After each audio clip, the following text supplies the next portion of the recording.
اجازت ہے بھٹی صاحب اور زبیر صاحب؟ جی انشاءاللہ. جی اچھا، آج جس کتاب کا ہم نے انتخاب کیے وہ ہے اردو کی آخری کتاب، اور ہم نے سوچا کہ نثر کی جو ہم اتنی ساری اقسام کر رہے اس میں سے ایک قسم مذاق پہ بھی بات کرنی چاہیے. سو یہ کتاب تقریباً 1971 کے اراؤنڈ پبلش ہوئی تھی، اور ابن انشا نے اس کتاب کو لکھا تھا. ابن انشا کے بارے میں ان کا جو ایک مختصر سا اگر تعارف کیا جائے تو ان کا اصل نام شیر محمد تھا، اور تخلص ان کا انشا، ابن انشا اس طرح تھا. اور یہ 15 جون 1927 کو جلندھر میں پیدا ہوئے تھے، اور کہتے ہیں کہ کسی کاشتکار گھرانے سے ان کا تعلق تھا. اور 1946 میں پنجاب یونیورسٹی سے انہوں نے بی اے کیا، اور 1947 میں مہاجرین کے ساتھ یہ بھی پاکستان چلے.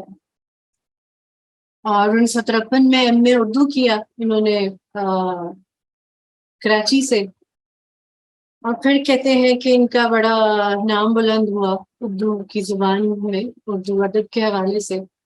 یہ ایک کہتے ہیں کہ ایک بلند پایا کالم نگار تھے، اور بلکہ یہ جو ہم آج پڑھیں گے کتاب، یہ بھی کہتے ہیں کہ ان کے کالم کی صورت میں یہ چھپتا ہوتا تھا اخبار میں. اور اس کے علاوہ یہ ترجمہ بھی کرتے ہوتے تھے، شاعر بھی تھے. ان کی شاعری بہت مشہور ہے، جس کو انہوں نے کیا کہتے ہیں، ایک تو نظم ان کی وہ انہوں نے جب گا دی تو بہت مشہور ہوئی، انشا جھوٹو اب پوچھ کر استاد امانت علی خان. اس کے علاوہ کہتے ہیں کہ مطالعاتی مواد کے امور میں یہ یونیسکو میں پاکستان کے نمائندے بھی رہے ہیں. انہوں نے سفر نامے بھی لکھے ہیں، اور تالیفات بھی بہت زیادہ کی ہیں. مطلب انہوں نے ادب کی اچھی خاصی انہوں نے خدمت کی ہے.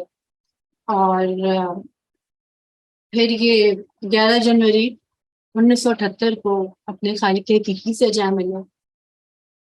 ان کی جو تصانیف ہے ان میں چاند نگر ہے، اس بستی کے کوچے میں شعری مجموعہ ہے، بچوں کی نظموں کی بھی کتاب رکھی، بلوں کا بستہ، دنیا گول ہے، آوارہ گرد کی ڈائری، چلتے ہو تو چین کو چلیے، ابن بطوطہ کے تعاقب میں، یہ بھی سفر نامہ ہے، سحر ہونے تک روسی ناول کا ترجمہ ہے. پھر انشا جی کے خطوط ہیں، نگری نگری پھرا مسافر ہے، اور اسی طرح ان کی دیگر کافی مشہور ان کی تصانیف ہیں. اب ذرا اس کتاب کا تھوڑا بیک گراؤنڈ بتایا اگر بات کی جائے، جب انگریزوں کا دور تھا، اور بالخصوص 1901 یا 1902 میں اردو کی درسی کتابیں جو ہے وہ ان کا تعارف کرایا گیا تھا. تو ان کا نام کچھ اس طرح سے تھا: اردو کی پہلی کتاب، اردو کی دوسری کتاب، تیسری کتاب، چوتھی کتاب.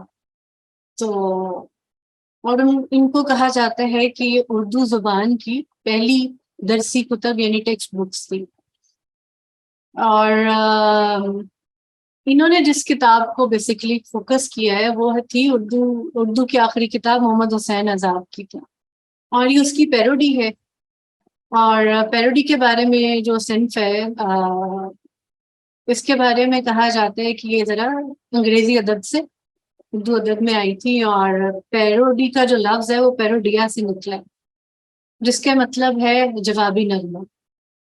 اب انہوں نے پیروڈی جو استعمال کی، انہوں نے اس طرح سے کی کہ پیروڈی کا جو مطلب ہے کہ لفظ کی نکالی یا الفاظ کے رد و بدل سے کسی بھی کلام یا تصنیف کو مزاح کے رنگ میں ڈالا جاتا ہے. اور کہا جاتا ہے کہ پیروڈی کا جو فن ہے وہ پطرس بخاری اور یہ جو ہے ابن انشا، یہ دونوں بہت مشہور ہیں. اور سب سے پہلے پطرس بخاری نے ایک مضمون چھاپا تھا، پیروڈی تھی وہ اردو کی پہلی کتاب کی، جس مضمون کا عنوان تھا اردو کی آخری کتاب. وہ تو خیر ایک مختصر سا مضمون ہے، انٹرنیٹ پہ بھی مل جاتا ہے. پھر انہوں نے جو یہ کتاب چھاپی، یہ کہتے ہیں کہ 1970 کے ارد گرد جو اس وقت ملک کے سیاسی حالات چل رہے تھے، اس کے مطابق انہوں نے ایک جیسے نور مقصود کا بھی ہے ایک کیا کہتے ہیں ایک شستہ سا طریقہ کار ہے کہ مزاح اپنا کر جو معاشرے میں جو چیزیں چل رہی ہوتی ہیں اس کو ذرا طنز کا نشانہ بنانا یا ان کی نشاندہی کرنی بڑے مناسب سے الفاظ میں. تو انہوں نے بھی یہی اسلوب جو ہے وہ اپنایا. ویسے کہتے ہیں کہ جو دو طرح کے نثر، ایک آپ کی صحافتی نثر ہے اور ایک آپ کی ادبی نثر ہے، مگر انہوں نے صحافتی نثر یعنی کہ اس وقت اخباروں میں چھپ رہا تھا وہ بھی انہوں نے اس اعلیٰ پائے کی چھاپی کہ اس میں ادبی نثر کا بھی پہلو بڑا نمایاں نظر آیا. تو کہ یہ ابھی تک کہتے ہیں کہ جو صحافتی آپ کا ادب ہوتا ہے وہ بڑا ٹیمپرری قسم کا ہوتا ہے کہ اس کا مقصد ہوتا ہے کہ ایک دن میں کتنا اخبار بک جائے گا یا کس طرح ہے. تو یہ ایک اس کو لازوال ایک ٹائم لیسنس کا جو ہے عنصر لانا یہ ابن انشاء جی کا کمال تھا. اور اس کتاب کا بڑا ہی اسلوب رواں دواں قسم کا اور سلیس ہے. اور بنیادی طور پہ کہا جاتا ہے کہ جو ابن انشاء ہے وہ بڑے شاعرانہ مزاج کے آدمی تھے. تو ان کی جو نثر ہے بالخصوص ہم یہ جو کتاب بھی پڑھیں گے اس میں قافیہ پیمائی، لفظی تکرار اور موسیقیت کا احساس بڑا گہرا آپ کو نظر آئے گا. شروع کرتے ہیں. میں جیسے اسکرین شیئرنگ کرتی ہوں. آج ہمارے ساتھ زبیر صاحب بھی موجود ہے، شراز بھٹی صاحب بھی موجود ہے. کچھ سلیکشن جو ہے زبیر صاحب نے بھی کی ہوئی ہے. میں ابتدا کی کچھ صفحات پڑھ کے انشاءاللہ پھر زبیر صاحب کو دعوت دیں گے کہ وہ اس میں سے اپنا جو انتخاب ہے وہ پڑھ کے سنائے. تو ابھی اس کا ذرا ٹائٹل پیج اس کا سرورک ملاحظہ کیجیے گا کہ اس کو انہوں نے یہاں پر کتنا مزاحیہ سا نامنظور کردہ ٹیکسٹ بک بورڈ. اکثر جو آپ کی درسی کتب ہوتی ہیں ان کے اوپر لکھا ہوتا ہے کہ ٹیکسٹ بک بورڈ سے منظور کردہ، تو یہاں پہ یہ لکھا ہے نامنظور کردہ ٹیکسٹ بک بورڈ. اور یہ ایک تصویری خطوں کے ساتھ بھی کتاب ہے. اور یہ اس میں نجمی صاحب کے 101 کارٹونز موجود ہیں اس کتاب میں.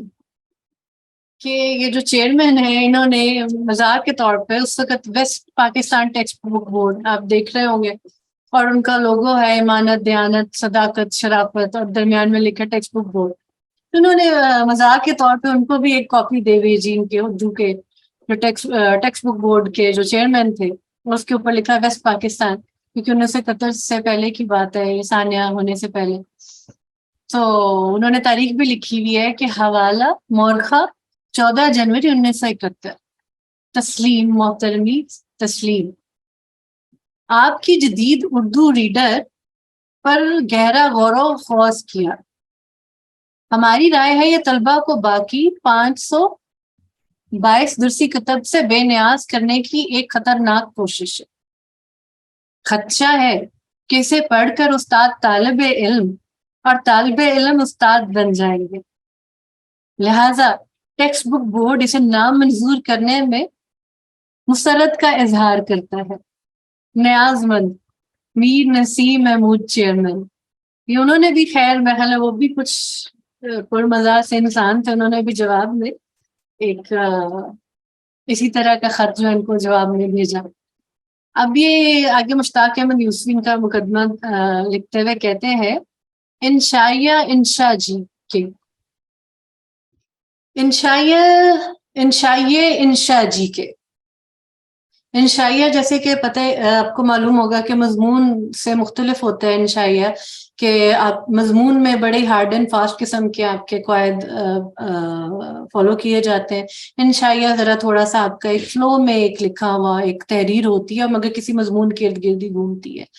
تو آگے یہ کہتے ہیں ہم پر یہ سختی کی نظر، ہم ہیں فقیر راہ گزر، رستہ کبھی روکا تیرا، دامن کبھی تھاما تیرا، یہ آواز کل 14ویں کی رات تھی، شب بھر رہا چرچا تیرا.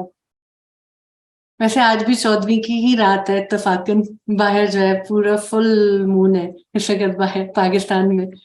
یہ آواز کل 14ویں کی رات تھی، شب بھر رہا چرچا تیرا والے انشا جی کی ہے.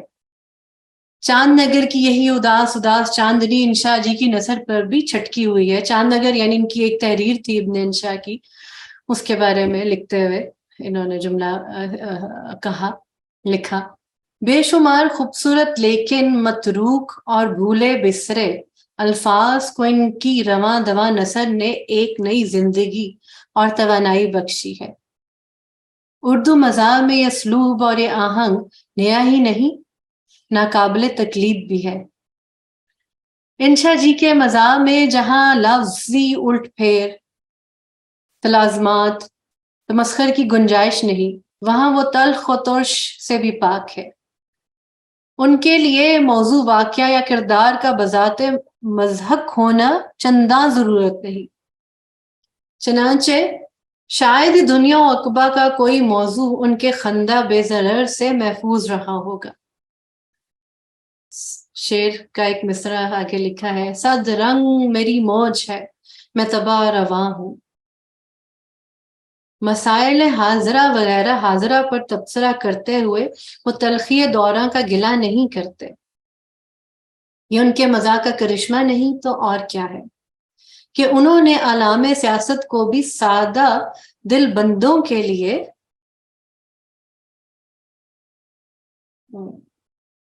گڑبڑ ہوئی ہے، ایک سیکنڈ، سادہ دل بندوں کے لیے بھی آسان بنا دیا، اور ان کی نگاہ بے محابہ سے، یہ کیا لفظ ہے، ان کی نگاہ بے محابہ سے کچھ نہیں بچتا. لیکن وہ اپنے مشاہدے سے مجروح و مغموم نہیں ہوتے، بلکہ یہ کہہ کر بے نیازانہ آگے بڑھ جاتے ہیں: میں آیا، میں نے دیکھا، میں مسکرا دیا. آگے ایک بڑا بتائیے جملہ کیا؟ I came, I saw, I conquered کا انہوں نے بالکل ایسے کیا ہے نا، میں مسکرا دیا. بچھو کا کاٹا روتا ہے اور سانپ کا کاٹا سوتا ہے، انشا جی کا کاٹا سوتے میں بھی مسکراتا ہے. ہم خوش نصیب ہیں کہ اردو مزاح کے سنہری دور میں جی رہے ہیں. رشید احمد صدیقی، کرنل محمد خان، شفیق الرحمان، محمد خالد اختر، سید ضمیر جعفری، کیفیت اور کمیت دونوں اعتبار سے کسی دور میں ایسا اور اتنا شگفتہ و شائستہ، منفرد و متنوع کہتے ہیں کہ جس میں طرح طرح کی اقسام ہوتی ہیں، طنز و مزاح تخلیق نہیں کیا گیا. اور ابن انشا بلا شبہ اس قبیلے کی آنکھ کا تارا ہے. سادگی و پرکاری، شگفتگی و بے ساختگی میں وہ اپنا حریف نہیں رکھتے. ان کی تحریر ہماری ادبی زندگی میں ایک سعادت اور نعمت کا درجہ رکھتی ہے. مشتاق احمد یوسفی، اور 15 جون کو ہے انہوں نے تحریر کیا ہے. 22 ایک سیکنڈ میرے یہ اس کو ذرا میں سائڈ سے کروں. 22 تحریر آن کے، یہ زبیر صاحب نے دیکھا یہ آن کے کا جو لفظ ہے یہ ٹپیکل فارسی کا لفظ ہے. جی جی، کہ کیا اس کا مطلب بنتا ہے آن کے؟ اس تحریر اس تحریر کی وجہ یہ کتاب ہم نے لکھ تو لی، لیکن جب چھاپنے کا ارادہ ہوا تو لوگوں نے کہا کہ ایسا نہ ہو کہ یہ کورس میں لگ جائے، یعنی ٹیکسٹ بک بورڈ والے اسے منظور کر لیں اور عزیز طالب علموں کا خون ناحق تمہارے حساب میں لکھا جائے. جن سے اب بھی ملکہ نور جہاں کے حالات پوچھے جائیں تو ملکہ ترنم نور جہاں کے حالات بتاتے ہیں. ہم نے امتحاناً اس کا مسودہ ٹیکسٹ بک بورڈ کے چیئرمین میر نسیم محمود صاحب کو بھجوا دیا، جن کا بھی ہم نے اس نوٹ پڑھا تھا جوابی. اور جیسا کہ آپ نے ملاحظہ فرمایا ہوگا انہوں نے گہرا غور و غوص کرنے کے بعد اسے نامنظور کر دیا. میر صاحب کوئی بات غلط کریں یا صحیح، اس سے پہلے گہرا غور و غوص ضرور کرتے ہیں.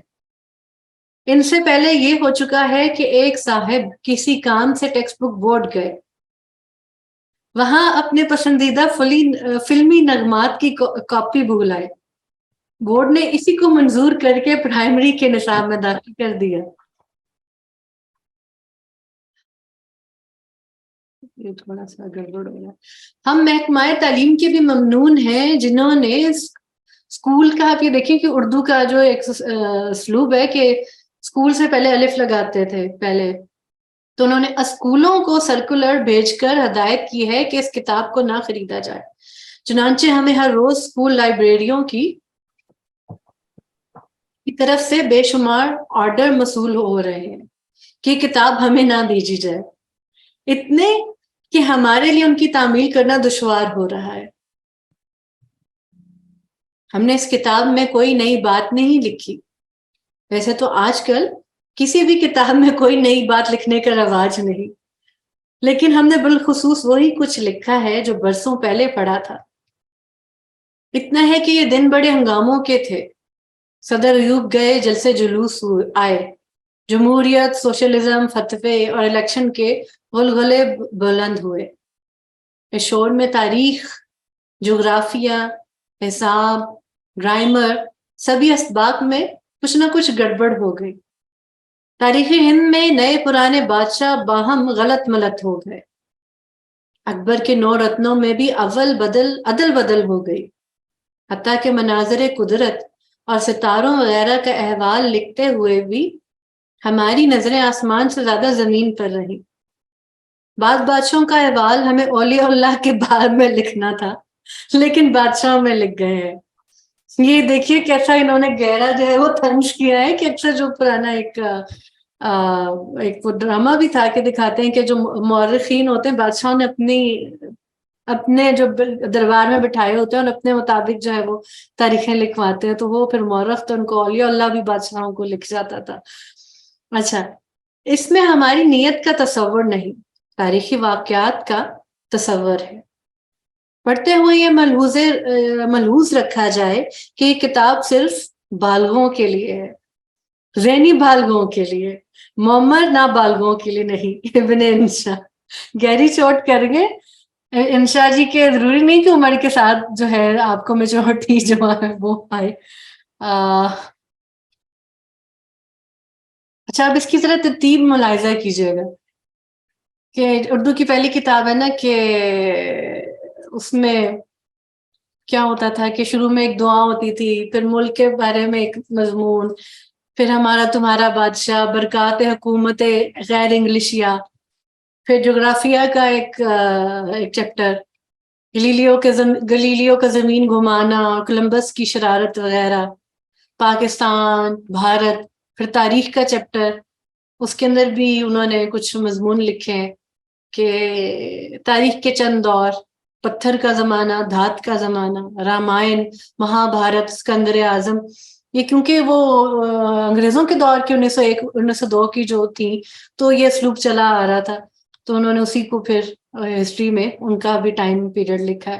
خاندان غزنوی سے خاندان لودھی تک، سلطان محمود غزنوی، خاندان غوری اور خاندان غلام اور سارے، پھر احوال خاندان مغلیہ کا، پھر گرامر کے بھی انہوں نے اس کے اوپر بھی کچھ جو ہے اپنے کچھ تیر ترکش سے نکال کے ادھر بھی کچھ نہ کچھ اپنے مزاحیہ طنز کے تیر یہاں پہ بھی چلائے ہیں. ریاضی کے قاعدے ہیں، پھر ابتدائی سائنس پہ بھی انہوں نے کچھ اپنا ہاتھ صاف کیا ہے. دوسری دفعہ کا ذکر ہے، یعنی کہ ایک دفعہ کا ذکر ہے. کچھ کہانیاں انہوں نے جو ٹپیکل ہمارے یہاں پہ پڑھی جاتی ہیں، چڑا اور چڑیا کی کہانی ہے، کچھوا خرگوش ہے، لومڑی کو کوا، انہوں نے اپنے مطابق اس میں مزاح ڈال کے لکھا ہے. جانوروں کا بیان، احوال چند پرندوں کا، گرد و پیش کی چیزیں، کھانے کی چیزیں، چند قدرتی مناظر اور چند امتحانی سوالات. میں خیال ہے آپ لوگ ان کے سوالات ضرور پڑھیے گا. جو ہمارا مقصد تو ابھی صرف ایک کتاب کا تعارف کرانا ہے. تو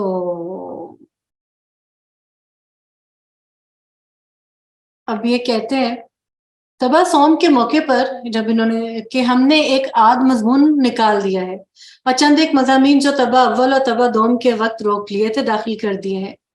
کتابت کا انداز بدلنے اور سطور بڑھانے سے صفحات ضرور کم ہو گئے، مندرجات میں فرق نہیں پڑا. یہ آگے انہوں نے جملہ لکھا ہے کہ حالات حاضرہ پر لکھنے میں قباحت ہے کہ حالات کبھی حاضر نہیں رہتے. صدر ایوب کا دور اور اس کی بہاریں ماضی قریب سے ماضی بعید کی طرف اڑی جا رہی ہیں. مشرقی پاکستان اور بنگالی بھائی اب قصہ پارسا ہیں. ہمارا تمہارا خدا بادشاہ بھی دنیا سے اٹھ گیا ہے، آخر فنا آخر فنا. لیکن چونکہ ہماری قوم کے لیے ابھی بھی عبرت پکڑنے کی ضرورت ختم نہیں ہوئی، اس کتاب کی ضرورت ابھی بھی باقی ہے. یعنی کہ انہوں نے 1971 میں جو علیحدگی ہو گئی تھی، اس کے بعد انہوں نے پھر دوبارہ اس کتاب کو جو ہے کیا ہے. بس میں ایک دعا جو ہے وہ پڑھنے لگی ہوں، اور اس کے بعد انشاءاللہ پھر زبیر صاحب جو ہے آپ کو اپنا انتخاب پیش کریں گے. کہتے ہیں ایک دعا: یا اللہ کھانے کو روٹی دے، پہننے کو کپڑا دے، رہنے کو مکان دے، عزت اور آسودگی کی زندگی دے. میاں یہ بھی کوئی مانگنے کی چیزیں ہیں؟ کچھ اور مانگا کر. بابا جی آپ کیا مانگتے ہیں؟ میں یہ چیزیں نہیں مانگتا. میں تو کہتا ہوں اللہ میاں مجھے ایمان دے، نیک عمل کی توفیق دے. یہ کہتے ہیں بابا جی آپ ٹھیک دعا مانگتے ہیں، انسان وہی چیز تو مانگتا ہے جو اس کے پاس نہیں ہوتی. یعنی یہاں پہ بھی چوٹ کر گئے.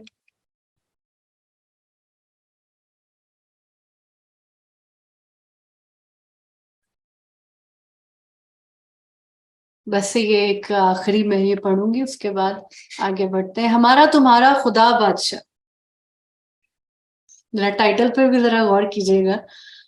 کسی ملک میں ایک تھا بادشاہ، بڑا دانش مند، مہربان اور انصاف پسند. اس کے زمانے میں ملک نے بہت ترقی کی اور رعایا اس کو بہت پسند کرتی تھی. اس بات کی شہادت نہ صرف اس زمانے کے محکمہ اطلاعات کے کتابچوں اور پریس نوٹوں سے ملتی ہے، بلکہ بادشاہ کی خود نوشت سوانح عمری سے بھی. یعنی کہ یہی والا آج کل حال ہے کہ اس زمانے میں بھی 1970 کی میں کہہ رہے ہیں کہ جو میڈیا کتنا زیادہ کنٹرول تھا. شاہ جمجاہ کے زمانے میں ہر طرف آزادی کا دورہ تھا. لوگ آزاد تھے اور اخبار آزاد تھے کہ جو چاہیں کہیں، جو چاہیں لکھیں، بشرطے کہ وہ بادشاہ کی تعریف میں ہو، خلاف نہ ہو. اس بادشاہ کا زمانہ ترقی اور فتوحات کے لیے مشہور ہے. ہر طرف خوشحالی ہی خوشحالی نظر آتی تھی، کہیں تل دھرنے کو جگہ باقی نہ تھی. جو لوگ لکھ پتی تھے دیکھتے دیکھتے کروڑ پتی ہو گئے. اس نے انتظام ایسا تھا کہ امیر لوگ سونا اچھالتے ملک کے اس سرے سے اس سرے تک، بلکہ بعض اوقات بیرون ملک بھی چلے جاتے تھے. کسی کی مجال نہ تھی کہ پوچھے اتنا سونا کہاں سے آیا اور کہاں لیے جا رہے ہو. روحانیت سے شغف تھا. کئی درویش اسے ہوائی اڈے پر لینے چھوڑنے جاتے یا اس کی کامرانی کے لیے چلے کاٹتے تھے. طبیعت میں عفو اور درگزر کا مادہ از حد تھا. اگر کوئی آ کر شکایت کرتا کہ فلاں شخص نے میری فلاں جائیداد ہتھیا لی ہے یا فلاں کارخانے پر قبضہ کر لیا ہے، تو مجرم خواہ بادشاہ کا کتنا ہی قریبی عزیز کیوں نہ ہو، وہ کمال سے چشمی سے اسے معاف کر دیتے تھے. بلکہ شکایت کرنے والوں پر خفا ہوتے تھے کہ عیب جوئی بری بات ہے. جب بادشاہ کا دل حکومت سے بھر گیا تو وہ اپنی چیک بکیں لے کر تارک دنیا ہو گیا اور پہاڑوں کی طرف نکل گیا. کچھ لوگ کہتے ہیں اب بھی زندہ ہے، واللہ عالم بالصواب. جناب یہ یہاں تک تھا. آگے زبیر صاحب اپنا انتخاب پیش کر لیں، پھر اس کے ساتھ ہمارے ساتھ سہیل صاحب بھی موجود ہیں، وہ بھی کچھ پڑھنا چاہیں تو ضرور آپ پڑھیے گا. پھر اپنا 20 منٹ آپ کا جو بھی انتخاب ہے. جی تو گرامر کا پڑھ لیتے ہیں اور اس سے آگے اسکرین شیئرنگ اگر کرنا چاہیں تو ضرور. اچھا میں کر لوں. ٹھیک ہے. پریچنگ ٹو دا کوائر والی بات نہ ہو جائے. بات یہ ہے کہ کم ہو مگر کوالٹی اچھی ہو تو کافی بھی ہمارے چلیں. تو ایک بھی کافی ہوتا ہے. ہاں جی. اور بعض اوقات ایک بھی زیادہ ہوتا ہے. واہ ٹھیک ہو گیا. اچھا یہ میں افیرا کو بتا رہا تھا، انشا جی سے جو میرا تعارف ہوا ہے، اصل میں تو کچھ کتابیں گھر میں پڑھی تھیں تو بچپن سے میری عادت تھی پڑھنے کی، اور کتابوں کو جو بھی کتاب ملے اس کو پڑھ لیا جائے. تو بہت ہی کم عمری میں میں نے ان کی کتابوں کو پڑھا. دنیا گول ہے، آوارہ گرد کی ڈائری ابن بطوطہ کے تعاقب میں. تو میں تو سمجھتا رہا کہ اچھا یہ تو کوئی سفر نامہ لکھنے والے حضرت ہیں. پھر استاد امانت علی خان کی وہ سنی، انشاء جی اٹھو اب پوچھ کرو، تو پتہ چلا اچھا وہ تو فوت ہو گئے ہیں. پھر اس کے بعد خیر مزید ان کے بارے میں پتہ چلا. تو یہ کتاب میں نے بہت پہلے ویسے ہی دیکھی تھی، لیکن صحیح پڑھنے کا موقع پچھلے ہفتے ہی مجھے ملا. وہ بھی میں نے اس کے مختلف حصوں کو بس گو تھرو کیا. تو یہ کچھ انتخاب ہے. کافی ساری اس میں چیزیں ہو سکتی تھیں، تو میں نے کہا چونکہ اور لوگ بھی اس سے مستفید ہونا چاہیں گے اور کچھ بولنا چاہیں، تو میں اس میں سے کچھ صفحات میں نے منتخب کی ہیں. تو ایک ہے یہ گرامر کا حصہ. تو یہ ہے ایک سبق گرامر کا یا گرامر کا. لفظوں کے الٹ پھیر کے علم کو گرامر کہتے ہیں. لفظوں کا مجموعہ جملہ کہلاتا ہے. یہ مجموعہ زیادہ بڑا اور لمبا ہو جائے تو اسے میر جملہ کہتے ہیں. اب چونکہ جملے بازی اور فقرے بازی لوگ اچھی نظر سے نہیں دیکھتے، اس لیے گرامر کی طرف لوگوں کی توجہ کم ہو گئی ہے. شاعری کی گرامر کو عروض کہتے ہیں. پرانے لوگ عروض کے بغیر شاعری نہیں کرتے تھے. آج کل کسی شاعر کے سامنے عروض کا نام لیجئے تو پوچھتا ہے وہ کیا چیز ہوتی ہے. ہم نے ایک شاعر کے سامنے زحافات کا نام لیا. بولے خرافات؟ مجھے خرافات پسند نہیں، بس میری غزل سنیے اور جائیے. عروض میں بحریں ہوتی ہیں جن میں بعض بہت گہری ہوتی ہیں. تھوڑا سا اگر اسکرین بڑی ہو سکے جی جی تو عروض سے پڑھ لیجیے گا. صحیح. اگر عروض میں بحریں ہوتی ہیں جس میں بعض بہت گہری ہوتی ہیں. نومشق اس میں اکثر ڈوب جاتے ہیں، اس لیے احتیاط پسند لوگ شاعری اور عروض کے پاس نہیں جاتے، عمر بھر نثر لکھتے رہتے ہیں. تو یہ تو تھا ہمارا گرامر کے بارے میں. اس میں اگلا ان کا جو یہ بڑی گہری جو ہے اس کے اوپر کر گئے. آپ یہاں پہ بھی آپ نے ہستونیس پہ بھی دیکھا کہ علم عروضیات پہ ایک شروع کیا ہے نصاب نے. جی تو یہ باقی انہوں نے چوٹ کی ہے کہ عروض یہ ہوتا ہے کہ آپ کا جو بحر ہے اور اس کے قافیہ اور ہم وزن اور یہ سارے جو اصول ہے یہ بہت مشکل ہے. تو وہ جو ہی آج کل کی جو آزاد شاعری کا جو رواج پا گیا ہے تو اس پہ ذرا انہوں نے اس کو ذرا ٹکرا مشکل ہے. جب انہوں نے یہ کتاب لکھی تھی تو اس وقت یہ کافی ایک کنٹروورسی تھی آزاد نظم اور نثری نظم اور روایتی غزل میں. جی تو وہ اس وقت یہ بحث بہت زیادہ ہوتی تھی کہ عروض ہونے چاہیے یا غیر ضروری. صحیح کہہ رہے. تو یہ اس کی طرف جو ہے وہ ہے. اچھا جو عروض کی کلاس ہستونیس پر آ رہا ہے، اس کی پہلی قسط اور یہ پہلی بھی پڑھائی گئی ہیں حجاز صاحب نے. تو جب تک یہ کلاس نہیں لی تھی تو میرے بھی عروض کے بارے میں یہی خیال تھا کہ یہ کوئی تھیوریٹیکل سی کوئی چیز ہے، کوئی عجیب سی کچھ ہوگا.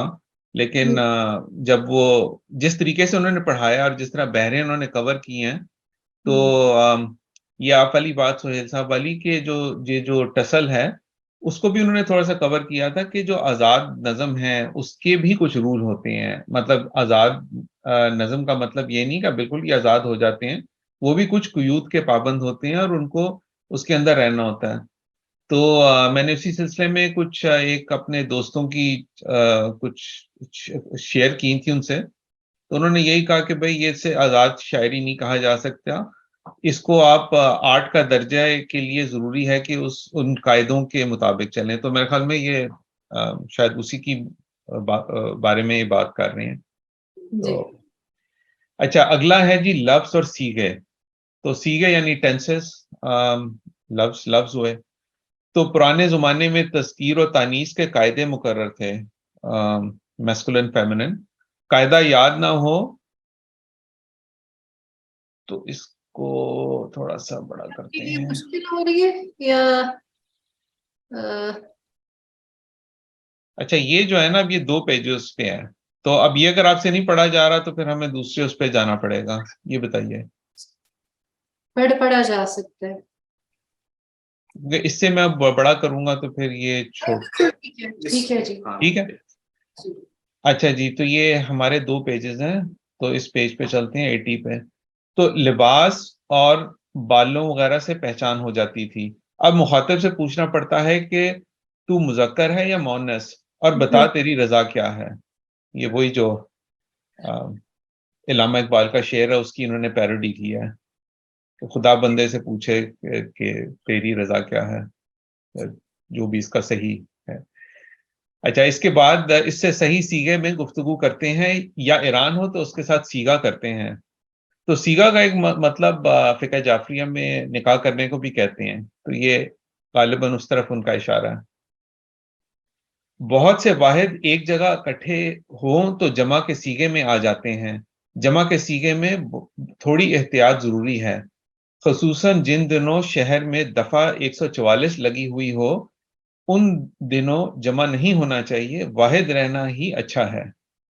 تو دوبارہ سے دفعہ 144 جو ہے غالباً آپ کی کرفیو کو کہتے ہیں، کرفیو جب لگایا جاتا ہے. زیادہ لوگ جمع نہیں ہو سکتے.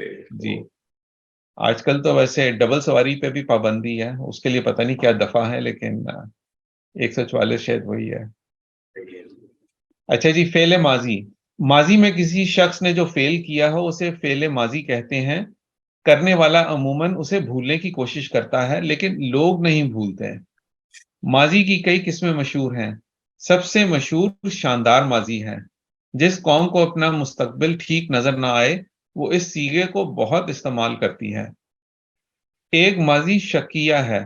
جن لوگوں کا ماضی مشکوک ہو وہ ماضی شکیہ کی ذیل میں آتے ہیں، عموماً ہاتھوں ہاتھ لیے جاتے ہیں. آگے ہے جی ماضی شرطی یا ماضی تمنا. جن لوگ نے ریس میں یا تاش پر شرطیں بد بد کر اپنا ماضی تباہ کیا ہو ان کی ماضی کو شرطی کہتے ہیں. اچھا، یہ شرط سے انہوں نے مشروط کر دیا، یعنی مطلب لگا دیا، اس کے ساتھ ملا دیا. چونکہ ان لوگوں کی تمنا ہوتی ہے کہ اور پیسے لائیں تو ان کو بھی ریس میں لگائیں، اس لیے شرطی اور تمنائی دونوں ماضیائیں ساتھ ساتھ آتی ہیں. ماضی کی دو اور قسمیں ماضی قریب اور ماضی بعید ہیں. ماضی کو حت الوسع قریب نہ آنے دینا چاہیے. جتنی بعید رہے گی اور جتنے اس پر پردے پڑے رہیں گے اتنی ہی بھلی معلوم ہوگی. ماضی کا بعید رہنا مستقبل کے لیے بھی اچھا ہے. ٹھیک ہے جی، پھر ایک فعل مستقبل بھی کر دیتے ہیں. جو لوگ آج کا کام ہمیشہ کل پر ٹالتے ہوں ان کے ہر فعل کو فعل مستقبل کہا جاتا ہے. میں یہ کروں گا، میں وہ کروں گا، فعل مستقبل ہی کی مثالیں ہیں. الیکشن وغیرہ کے دنوں میں ساری گفتگو عموماً فعل مستقبل کے صیغوں ہی میں رہتی ہے، میں ہوتی ہے. اچھا، یہ بڑی مزیدار چیز ہے کہ انہوں نے ہر چیز کو حالات حاضرہ کے ساتھ ملا کر انہوں نے چھوٹی چھوٹی سی چوٹیں لگائی ہیں کہ لوگوں کا ذہن اس طرف منتقل ہوتا رہے. تو ان کے سفر ناموں میں بھی میں نے یہی چیز دیکھی تھی کہ جو جس علاقے کو کی تصویر کشی کرتے تھے تو اس کو خاص ایک پیرائے میں اس کا بیان کرتے تھے، جس میں مزاح کا پہلو تو رہتا ہی تھا لیکن انسان کو سیکھنے کو بھی ملتا تھا. اچھا جی، اگلا پھر ٹائم کی کمی کی باعث ریاضی کے ایک دو قاعدے کر لیتے ہیں، اور پھر سہیل صاحب اگر آپ پھر لے لیجیے گا وقت. پورا وقت لے سکتے ہیں، میں نے تو کوئی ایسے انتخاب نہیں کیا تھا. آپ کو پڑھ لیجیے گا نہیں، ذرا پھر ورائٹی آ جاتی ہے نا پھر. اچھا جی، ابتدائی حساب. یہ اب ریاضی کے قاعدے انہوں نے اپنے ایک خاص طریقے سے بیان کیے ہیں. یہ مسئلہ ہے اس کو. اچھا جی، ابتدائی حساب. حساب کے 4 بڑے قاعدے ہیں: جمع، تفریق، ضرب، تقسیم. پہلا قاعدہ جمع. جمع کے قاعدے پر عمل کرنا آسان نہیں، خصوصاً مہنگائی کے دنوں میں. سب کچھ خرچ ہو جاتا ہے، کچھ جمع نہیں ہو پاتا. جمع کا قاعدہ مختلف لوگوں کے لیے مختلف ہے. عام لوگوں کے لیے 1 جمع 1 بنتا ہے 1.5 بنتا ہے، یعنی 1.5، کیونکہ آدھا انکم ٹیکس والے لے جاتے ہیں. یعنی ہونا تو 2 چاہیے تھا لیکن انہوں نے اس میں سے آدھا جو تھا انکم ٹیکس والوں نے حذف کر دیا. تجارت کے قاعدے سے جمع کریں تو 1 جمع 1 کا مطلب ہے 11. رشوت کے قاعدے سے حاصل جمع اور زیادہ ہو جاتا ہے. تو یعنی جو تاجر حضرات ہیں وہ ظاہر زیادہ دکھاتے ہیں. ویسے اس کی وجہ مجھے سمجھ نہیں آئی. ہمارے یہاں پہ تو زیادہ دکھائیں گے تو ٹیکس بھی دینا پڑے گا. تو یہ زیادہ آپ کے خیال میں کس وجہ سے تاجر حضرات اس کو کرتے ہیں؟ میرا خیال ہے وہ یہ کہہ رہے ہیں کہ اس میں جو تھوڑی بے ایمانی شامل ہو جاتی ہے، تو وہ جہاں 2 ہونا چاہیے اس کی بجائے وہ 11 کر لیتے ہیں اس کو منافع کی شکل میں. اچھا، منافع کی شکل میں. یہ صحیح سمجھ. صحیح، ٹھیک ہو گیا. اچھا جی، رشوت کے قاعدے سے حاصل جمع اور زیادہ ہو جاتا ہے. قاعدہ وہی اچھا جس میں حاصل جمع زیادہ سے زیادہ آئے بشرطے کہ پولیس مانے نہ ہو. اچھا، یہ بھی ٹھیک ہے، وہاں پہ بھی رشوت کا انہوں نے ذکر کر دیا. اچھا، ایک قاعدہ، اچھا یہ جی ہے کارٹون آ گیا ان کا.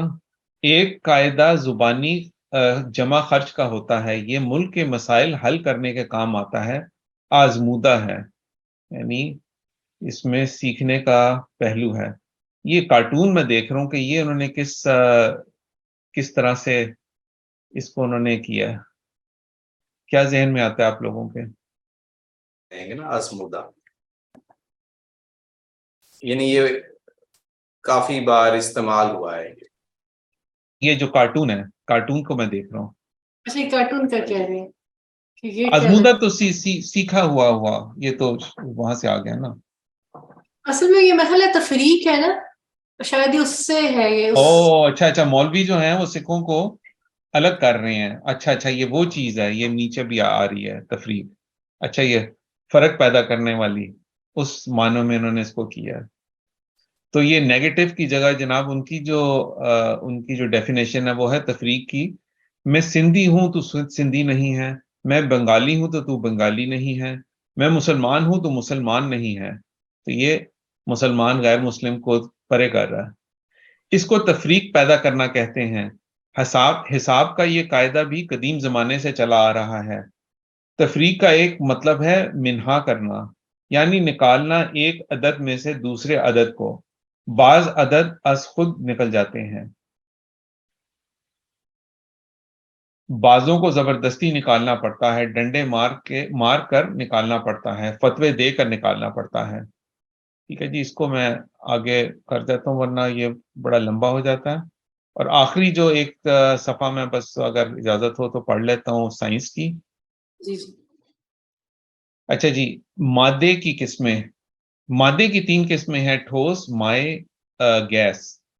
ٹھوس کا مطلب ہے ٹھوس، جیسے ٹھوس دلائل، ٹھوس اقدامات، ٹھوس نتائج وغیرہ. ٹھوس دلائل ایسے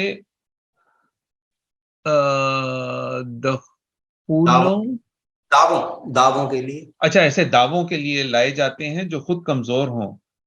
سب سے ٹھوس دلیل اب تک لاٹھی ہی ثابت ہوئی ہے، بھینسوں کے لیے بھی انسانوں کے لیے بھی.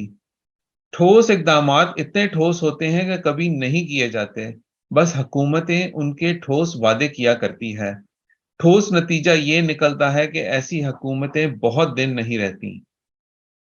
ٹھوس اشیاء اپنی شکل نہیں بدلتی، ہاں دوسروں کی بدل دیتی ہیں. پتھر ٹھوس ہے، جیسا ہے ویسا ہی رہتا ہے، لیکن کسی انسان کے لگے تو وہ کیسا ہی ٹھوس ہو اس سے مائع اور گیس وغیرہ نکلنے لگتے ہیں. مائع جیسے آنسو، گیس جیسے آہیں، گالیاں وغیرہ. بس جی، آپ میں خیال میں اگر سہیل صاحب آپ وقت لینا چاہیں تو. نہیں آپ پڑھ سکتے ہیں، میں نے تو ابھی کوئی ایسا سلیکشن نہیں کی تھی. آخری والے اگر پڑھنا چاہیں تو چلیں. چلیں، بہت شکریہ، بہت مزہ آیا آپ کی سلیکشن سن کے زبیر صاحب. اب یہ ہے کہ اسکرین شیئرنگ مجھے کرنی ہوگی یہاں سے. اب ہم اس پہ ہیں، مضمون ہے کرسی. تو کرسی کو ہم پڑھ لیتے ہیں. یہ کیا ہے؟ یہ کرسی ہے. اس کے کیا فائدے ہیں؟ اس کے بڑے فائدے ہیں. اس پر بیٹھ کر قوم کی بے لوث خدمت بہت اچھی طرح سے کی جا سکتی ہے، اس کے بغیر نہیں کی جا سکتی. اسی لیے تو جب لوگوں میں قومی خدمت کا جذبہ زور مارتا ہے تو وہ کرسی کے لیے لڑتے ہیں، بلکہ کرسیوں سے لڑتے ہیں، ایک دوسرے پر کرسیاں اٹھا کر پھینکتے ہیں. یہ میرا خیال ہے ہماری پارلیمنٹ کا وہ جو ہے نا دیکھ لیں 1970 آ گیا، کتنے سال ہو گئے، 50 دیکھیں یہ ویسے کیسی بات ہے کہ یہ حالات حاضرہ پہ لکھی ہوئی کتاب ہے اور ابھی تک ویلڈ بالکل نہیں چینج ہوئے حالات ویسے حاضرہ۔ یہ دوسرے کلچروں میں بھی یہ چیز استعمال ہوتی ہے، یہ جنوبی امریکہ ہو گیا، شمالی امریکہ میں، اور تھائی لینڈ میں بھی میں نے یہ دیکھا ہے، انڈیا میں بھی ظاہر ہوتا ہے، یہ سارے ایک ہی انسان تو انسان ہے نا۔ ایسے ہی ہاں، وہ جو لڑائی جھگڑا ہوتا ہے بالکل، اور کرسی پارلیمنٹ میں ہوتا ہے۔ کرسی بظاہر لکڑی کی معمولی چیز ہے، لیکن لوگوں میں اخلاق حسنہ یعنی عاجزی، فروتنی اور خاکساری پیدا کرتی ہے۔ بڑے بڑے پاٹے خان کرسی کے سامنے آتے ہیں تو خود ہی کو بلند کرنا بھول جاتے ہیں، اسے جھک کر سلام کرتے ہیں، اگر کوئی کرسی پر نہ بیٹھا ہو تب بھی کرتے ہیں۔ اردو میں ایک محاورہ ہے، کرسی کا احمق۔ خاک نشین لوگ کرسی پر بیٹھنے والوں کو احمق گردانتے ہیں، انہیں کرسی کا احمق کہتے ہیں، ادھر کرسی والے بغیر کرسی والوں کو احمق جانتے ہیں۔ ہماری رائے میں دونوں اپنی اپنی جگہ درست ہیں، لیکن بڑا احمق ان میں سے کون ہے یہ ہم نہیں کہہ سکتے۔ کرسی والے کو کرسی کبھی خالی نہیں چھوڑنی چاہیے، دوسرے لوگ فوراً اس پر بیٹھنے کی کوشش کرتے ہیں۔ کرسی فولڈنگ اچھی ہے، آدمی جہاں چاہے اپنے ساتھ لیتا جائے۔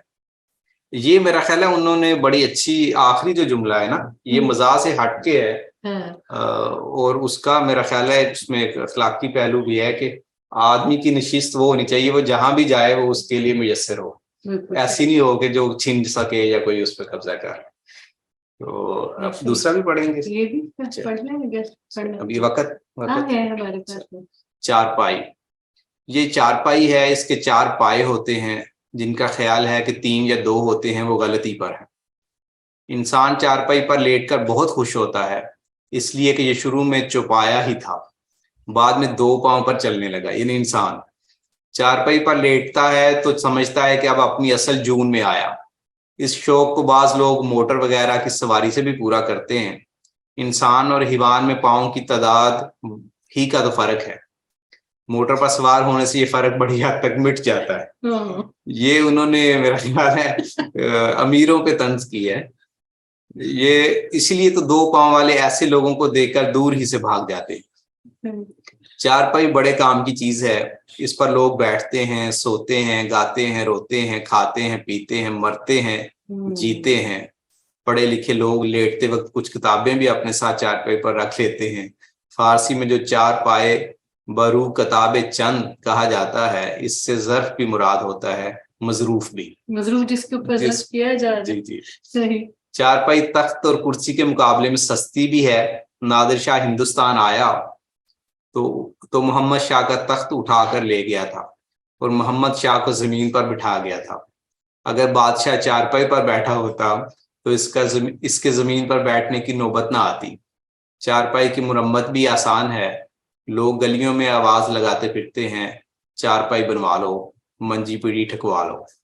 کوئی چارپائی والا ان سے ٹیڑھی بات کرے تو یہ اس کو بھی ٹھوک دیتے ہیں، اس کی بھی کان نکال دیتے ہیں، سیدھا کر دیتے ہیں۔ کان ہاں، وہ جو ٹیڑھ ہوتا ہے چکور چیز میں، اس کو کان کہتے ہیں۔ اگلا صفحہ دیکھتے ہیں کیا کہتے ہیں انشاء صاحب، اگر یہ والا۔ اچھا، اس کو پڑھ کے میرا خیال ہے اس پہ تھوڑا سا اگر بات کر لیں بالکل تو وہ یہ ہے کہ ایک تھا تعلیم بالغاہ، ایک ڈرامہ تھا، جی وہ ٹی وی پہ نشر ہوا تھا، وہ بھی اس وقت کے حالات حاضرہ پہ تھا، اور اس میں کافی مماثلت بھی ہے کہ ایک اور بھی تھی نا کہ وہ میرا خیال ہے یہ ایوب خان کے دور میں لکھا گیا یہ والی کتاب، اور وہ ڈرامہ بھی آئی تھنک اسی کسی دور میں تھا۔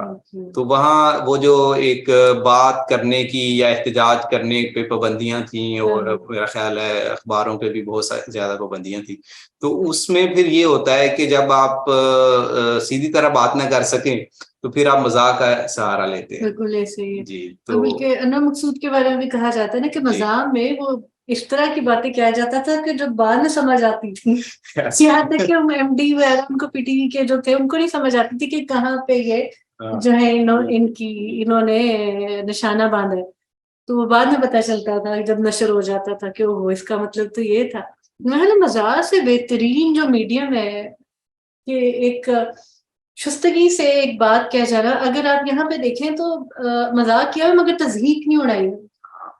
یہ آپ دیکھ رہے کہ جو ایک تضحیک، اور اس میں جو ہنسنے کا پہلو ہے وہ بحیثیت قوم اپنے آپ پہ ہنسا گیا ہے، بالکل مطلب اس میں یہ نہیں ہے کہ آپ کسی پہ ہنس رہے ہیں، یا وہ مزاح کی قسمیں ہیں نا کہ آپ کسی شخصیت پہ مزاح کی بنیاد رکھتے ہیں، مطلب تضحیک کر کے، یا اور ایک ہوتا ہے سچویشنل مزاح، صورتحال، تو اس میں زیادہ تر اس طرح سے صورتحال پہ ہے۔ ہاں، اور مزاح کی ایک وہ تعریف یہ ہے کہ دو ناموافق چیزوں کو کے درمیان ایک ایسا ربط ڈھونڈنا جو پہلے لوگوں کے خیال میں بھی نہیں ہوتا۔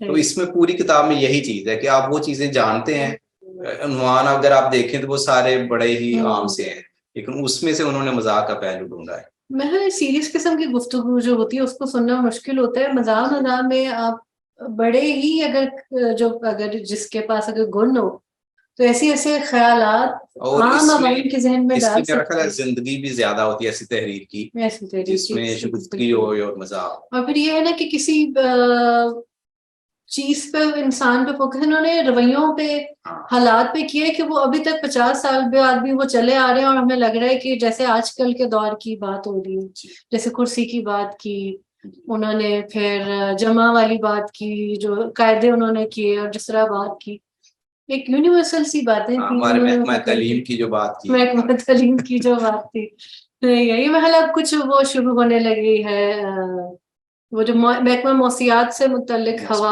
اور آسمان، یہ کچھ بات کر رہے ہیں۔ اسکرین شیئرنگ پہ آ رہا ہوگا، یہ کارٹون ہے انہوں کا، اس میں خاکے بھی ہیں، یہ بھی ایک میرا خیال ہے اس دور میں تھوڑی سی جدت تھی اس میں کہ کتاب اب ہمارے پاس میمز آ رہے ہیں، محل پرانے زمانے کی جو ہے یہ آپ وہ سارے جو محاورے ہیں وہ انہوں نے استعمال کیے ہوئے، آسمان سے گرا کھجور میں اٹکا، وہ جو کمان سے ستارے وہ کھینچ کے لانا، یہ سارے جو ہیں اسی پہ انہوں نے کیا ہوا۔ قدرتی مناظر پہ انہوں نے بھی ایک چیپٹر لکھا، اس کے اندر چھوٹے چھوٹے جو ہیں یہ میرا خیال اسی میں ہی آئے گا، آسمان، کیا کہتے ہیں، تو پڑھ لیں اس کو۔ جی پڑھیں۔ آسمان، دور نظر اٹھا کر آسمان کی طرف دیکھو کتنا اونچا ہے، یہی وجہ ہے کہ کوئی اس سے گرے تو بہت چوٹ آتی ہے۔ بعض لوگ آسمان سے گرتے ہیں تو کھجور میں اٹک جاتے ہیں، نہ نیچے اتر سکتے ہیں نہ دوبارہ آسمان پر چڑھ سکتے ہیں، وہیں بیٹھے کھجوریں کھاتے رہتے ہیں۔ لیکن کھجوریں بھی تو کہیں کہیں ہوتی ہیں، ہر جگہ نہیں ہوتی۔ کہتے ہیں پہلے زمانے میں آسمان اتنا اونچا نہیں ہوتا تھا۔ غالب نام کا شاعر جو 100 سال پہلے ہوا ہے، ایک جگہ کسی سے کہتا ہے کہ آسمان کے بھی برابر نہیں ہوں میں۔ جو چیزوں کی قیمتیں اونچی ہوتی گئیں، آسمان ان سے باتیں کرنے کے لیے اوپر اٹھتا چلا گیا۔ اب نہ چیزوں کی قیمتیں نیچے آئیں نہ آسمان نیچے ذرا دیکھیں 50 سال کا، اس زمانے میں پتہ نہیں سنا کہ کیا ریٹ اس ہوتا تھا، وقت جو کہتے ہیں بہت ہی کم سستا مانا تھا، اس وقت بھی جو ہے یہی مہنگائی کی باتیں ہو رہی ہیں۔ یہ کچھ مصنف ایسے تھے جو کہ اپنی کتابوں کی پرائسز وہ تو پیش وہ ہوتا تھا جو شروع میں دیباچہ سا لکھا جاتا تھا، اس میں لکھتے تھے۔ تو ابن صفی اگر آپ لوگوں نے پڑھا ہو تو وہ ہمیشہ ان کی یہی دیباچے میں ہوتی تھی کہ کتاب اس زمانے میں 1 روپے کی ہوتی تھی۔ یہ میں بات کر رہا ہوں شاید 60s میں جو ان کے تھے ناول، یا پھر 70s میں آئے تو 1.5 روپے کی ہوگی۔ پھر انہوں نے کتاب، کاغذ بہت مہنگا ہو گیا ہے جنگ کی وجہ سے، تو یہ ایک گراف تھا جو کہ وہ دکھاتے تھے اس زمانے میں۔ تو اٹس آل ریلیٹو، تو وہ جو زمانے میں قیمتیں بڑھتی تھیں اب تو آپ اس کے دگنا تگنا یا 100 گنا وہ ہے، لیکن مہنگائی ہمیشہ سے بڑھتی رہی ہے۔ تو مزیدار ہے میرے لیے یہ دیکھنا۔ جی کیا کہتے ہیں؟ ایک زمانے میں آسمان پر صرف فرشتے رہا کرتے تھے، پھر ہما شما جانے لگے جو خود نہ جا سکتے تھے، ان کا دماغ چلا جاتا تھا۔ یہ نیچے زمین پر دماغ کے بغیر ہی کام چلاتے تھے، اب بھی یہی صورت ہے۔ پیارے بڑو، مطلب اب یہ ہے کہ وہ ویسے اس پیارے بچوں کی بجائے پیارے بڑو، راہ چلتے میں آسمان کی طرف نہیں دیکھنا چاہیے تاکہ ٹھوکر نہ لگے۔ جو زمین کی طرف دیکھ کر چلتا ہے اس کے ٹھوکر نہیں لگتی، ماشاءاللہ اگلا ستارے اور حلال ہوئے نا. اچھا یہ ایک سوال ہے، یہ انہوں نے اور جگہ بھی یہ استعمال کیا ہے جو پچھلے صفحے پہ، جو بڑوں میں نون غنہ کو انہوں نے حذف کیا ہے، یہ کافی جگہوں پہ انہوں نے اس طرح کیا ہے. یہ ایک لکھنے کا اس زمانے میں طریقہ تھا، یا یہ ایک طریقے سے بتانے، ذرا اپنی نظر کے اس طرف منتقل کرنے کا طریقہ ہے یہ؟ یعنی کہ آپ کہہ رہے ہیں کہ بڑوں میں بڑوں میں جو سب سے آخر جو ایک اس کا جملہ ہے اس میں نون غنہ آتا ہے بڑوں، یعنی کہ واو کے بعد. تو یہاں پہ انہوں نے نہیں لکھا، یہ پچھلا جو پیج تھا. اچھا ویسے اگر مجھے یاد آ رہا ہے بچپن میں جب کتابیں اردو کی پڑھتے تھے یا رسائل وغیرہ تو اس میں پیارے بچوں لکھا ہوتا تھا کہ پیارے بچوں، نون جی غنہ نہیں ہوتا تھا. نہیں، ابھی بھی ہوتا ہے اور ہونا چاہیے. میں یہی کہہ رہا ہوں کہ کب اس کو نکال دیا جاتا ہے اور کب رکھا جاتا ہے. ہاں جب مخاطب کریں گے تو پھر بچوں نہیں کہیں گے، پھر بچوں کہیں گے. ہاں اور جب صرف ان کی طرف اشارہ کریں گے بچوں نے یہ کہا، بچوں نے وہ اچھا یہ اچھی بات آپ نے بتائی. ٹھیک پیارے بڑوں اور پیارے بچوں. ہاں جیسے نوجوانوں اور نوجوانوں، وہ دو ٹھیک صحیح ہو گیا. نوجوانوں اور نوجوانوں نے یہ تہیہ کیا یا عزم کیا. یہ مخاطب کا طریقہ ہے. ٹھیک ہو گیا. اس میں نون غنہ حذف ہو جاتا ہے کیونکہ آپ مخاطب کریں تو وہ ذرا جلدی اور روانی ہوتی ہے، تو شاید ایسے پھر اسپوکن فارم ہے یہ، بیسکلی جو اسپوکن فارم میں ہم اسے نکال رہے ہیں. اگلا بھی پڑھنا چاہیے، بس یہ آخری دفعہ آپ پڑھ لیجیے. ستارے اور حلال وغیرہ. یہ میرا خیال ہے اس وقت کی جو آرمی کے شاید وہ اس سے کریں گے ریلیٹ اس کو. اچھا زمانے والے آ رہے تھے، وہ ایک ان کا میگزین بھی آتا تھا نا حلال کے نام. اچھا واہ واہ کیا سہانا منظر ہے، ستارے یہاں سے وہاں تک چھٹکے ہوئے ہیں، ان کی کثرت سے گمان ہوتا ہے جیسے میٹرک کا رزلٹ شائع ہوا ہو. ادھر ایک ہلال بھی جگمگا رہا ہے، آسمان کی رونق بڑھا رہا ہے. یہ میرا خیال ہے وہی ہلال ہے. ستارے چمکتے دمکتے بہت بھلے معلوم ہوتے ہیں، لیکن کبھی کبھی ٹوٹ کر گر بھی جاتے ہیں. جب یہ مٹی میں مل جائیں تو کوئی نہیں پوچھتا. یہ وہ ہیں جو سیلیبریٹیز ہیں، وہ میرا خیال اب ان کی بات کر یہ بھی ہے کہ ریٹائرمنٹ کے بعد بھی کوئی نہیں کو. وہی ستارے جو دوسروں کی تقدیر کی خبر دیا کرتے ہیں، بلکہ لوگوں کی قسمت بنایا بگاڑا کرتے ہیں. کبھی کبھی خود دوسروں سے اپنی قسمت کا حال بجھواتے، جنتریاں کھلواتے نظر آتے ہیں. حلال کا بھی ایسا ایک احوال ہے، جب تک آسمان پر ہے بس ہے آنکھ اوجل پہاڑ اوجل. ستارے اور ہلال اچھے ہیں لیکن عزت کی غریبانہ زندگی ان سے بہتر ہے.